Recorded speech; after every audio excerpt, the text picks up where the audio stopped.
What is going on, y'all? This is your boy Ollie Buddy. We're here with some World Cup playoff predictions.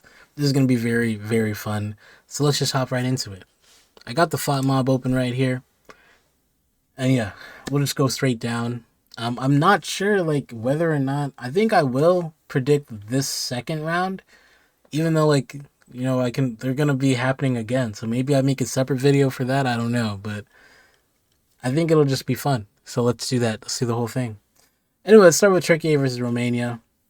For me, completely elementary match. Turkey just has too much talent. Guler, Yildiz, Çalhanoğlu in the middle, Kadioglu in the back. Yeah, no shot, no chance. I'm sorry, Romania. Turkey goes straight through.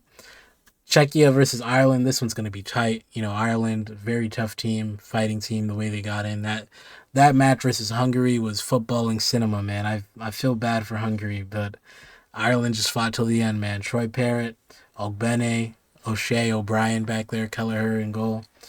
Yeah, it's a very good Irish team, but this Czechia team, man, Pavel Sulk in particular, very fun player to watch this season at Lyon, having a great season, playing alongside Endrick, and I think actually his international teammate and club teammate Karabakh is also there at Lyon. Yeah, so they also have Patrick Schick, so Czechia is very talented themselves. They'll be at home. This is tough, but I really like this Irish team. They fight hard, they're battle hardened. Give me Ireland to go through. I think I'm going to have Ireland to go through. Maybe against better judgment, but that's what I'm going to do. Ireland to go through into the next round. Next up, Denmark, North Macedonia. Very elementary here again. I think Denmark just way too talented, way too good of a team. And to North Macedonia's credit, they were their last World Cup cycle to basically end Italy's dreams. But I don't see it happening to Denmark this year. So yeah, give me Denmark to go through. Next up, we have Italy.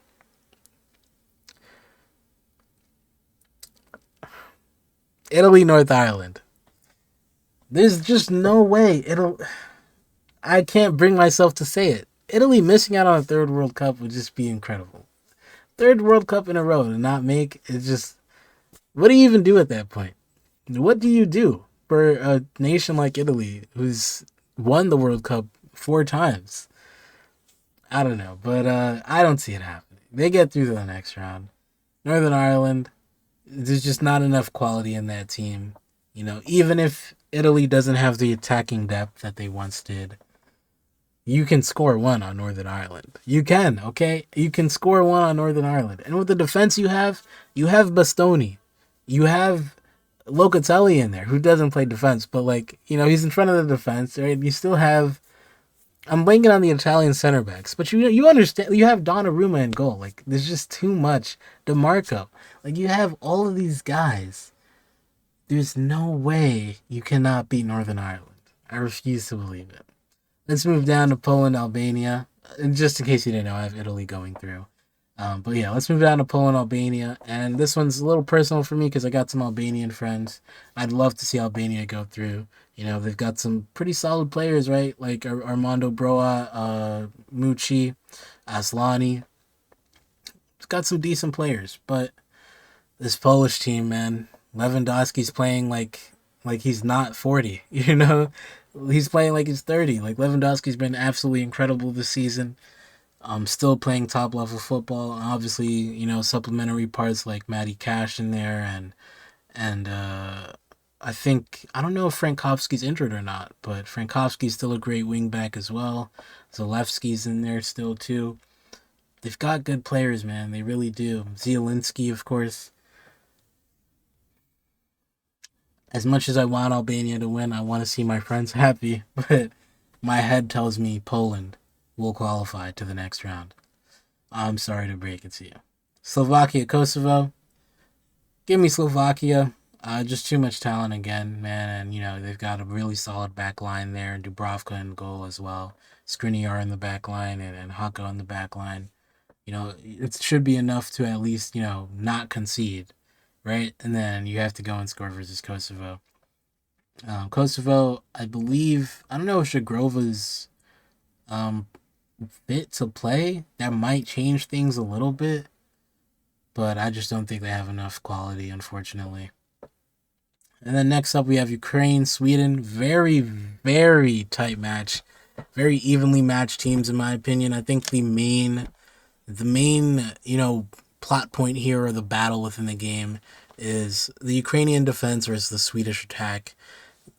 Sweden has Gyökeres and Alanga and Bargi, and then on the other side you have Zabarny and Trubin. So can Ukraine hold on? Zinchenko's back there too, I believe, right? So it's gonna be tough. It's tough to call, but I think when I look at how Ukraine especially played against France, they played very well against France, even though they lost. I think I'm gonna go Ukraine to win. Sweden, we've been kind of waiting for them to rise to the occasion for all this time, and they just haven't done it. So I don't know if I should expect them to do it now. um, Ukraine, on the other hand, obviously also fighting for something a little bit more, right? With the war, you're not really playing at home. There's so much, angst and something more special about it, right? And I hate to call war special because all those casualties, and it's terrible. But when you have something deeper pulling you to perform better, it can be quite the boost. So give me Ukraine to go through, and then lastly Wales versus Bosnia and Herzegovina. Too much talent on the Welsh team. Harry Wilson, Brennan Johnson, etc. Yeah, I just don't see how Bosnia compete with that. Yeah, give me Wales to go through, man. And then, so these, I guess, like pseudo predictions. I don't know, like the predictions based on the predictions, right? So here we would have Ireland versus Denmark, Slovakia versus Turkey, Ukraine versus Poland, Wales versus Italy. So Czechia versus Denmark. Give me Denmark to go, or not Czechia. Sorry, Ireland versus Denmark. Give me Denmark to go through. Even though this Irish team is so tenacious, this Danish team just has so much talent, man, and they play so well. Give me Denmark to go through, man. On the other side, Slovakia versus Turkey. This is gonna be a really tight match, I think. But Turkey just have such a good attack. And they have so much talent in each line of the field, right? From defense to attack, like even in midfield, there's a almost a star there, right? Or just a very good player. So I think they're very well built and robust, and yeah, I think Slovakia is gonna have a tough time keeping up with that for a whole 90. So give me Turkey to go through. Ukraine versus Poland. Wow, what a banger that is! What a banger. Can Zabarny hold on to? Can Zabarny defend and lock down a 40-year-old Lewandowski who's still playing? Great. I don't know. It would make me confident if he could, but I just don't see that happening. Give me Poland to go through, man. That's so unfortunate. I think I do. I hate the home teams. I'm picking all the home teams to lose right now. And lastly, Wales versus Italy. There's no way Italy miss out. Do they? Do they miss out? Wales will be at home, probably in Cardiff or something. Great stadium. Man, I almost don't want to do it to Italy. I can't do it to Italy, man. There's just too much talent in this Italian team. There's just too much talent, okay? There's no way. There's no way. All right? I fully believe they will make the World Cup. Cuz if they miss out on the World Cup for a third consecutive year, just end it all. Just literally throw it into the fireplace, bro. Light a match on it and let it burn. Genuinely. But there we go. Those are my predictions for the UEFA World Cup playoffs. All right, here we go with the World Cup Inter-confederation Playoffs. So the way this works is that these two games are played, and then the winner of those two games first Congo or Iraq. Let's start with Bolivia Suriname. Bolivia, absolutely incredible campaign in CONMEBOL this year. Suriname, also great campaign in CONCACAF. They play very tidy football.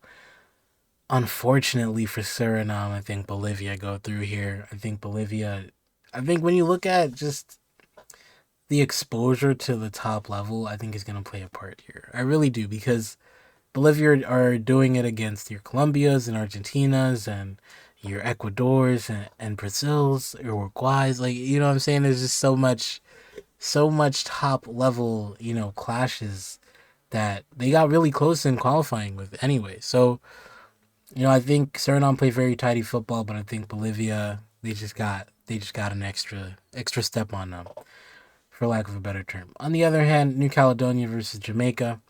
This is a whitewash for Jamaica for me. Reggae Boys should go through here. And yes, that will give us Bolivia versus Iraq and Jamaica versus Congo. Iraq, Bolivia. Bolivia should win this. I don't want to say easily because Iraq is a very solid team as well. But I just don't see where Bolivia does not make the World Cup. Like, again, it's kind of the same thing with Suriname, where I feel like Bolivia are just such a battle-hardened team. They're tested. They know what it takes now, I think, and obviously also playing in Bolivia, you get that extra endurance boost, right? So yeah, give me Bolivia to qualify for the World Cup, and then lastly, Congo and Jamaica. And this one's, oh man, what a heater, what a heater! But this is tough. This is actually really tough. On one side, you have guys like Mbemba and Bakambu and Wissa, Mwan Bissaka, Mukau, the guy from Sunderland, who I'm forgetting his name right now, but the midfielder from Sunderland who plays for Congo, right? And then on the other hand, you have Jamaica, with Gray and with Blake and Pinnock, and like, it's tough for me to do. Leon Bailey too. It's tough for me to choose, but I think I have to go Congo, man. Congo have just played so well. Honestly, I felt like they should have gone further in the Afcon, but they'll take the World Cup any day. um, yeah, so unfortunately, I would really love Jamaica to go through because I grew up with Jamaican culture. Love Jamaican food. This is just personal bias of me wanting Jamaica to go through. But I love Congolese music, so I mean there's that. But yeah, Congo's just a better team, I think, at the end of the day. This is gonna be a fun match to watch though. And yeah, give me Congo and Bolivia to make the World Cup. Until next time, man, this is Ollie Footy from the editor's chair. That's why the look is a little different. But till next time, it's been your boy, Ollie Footy, and we out.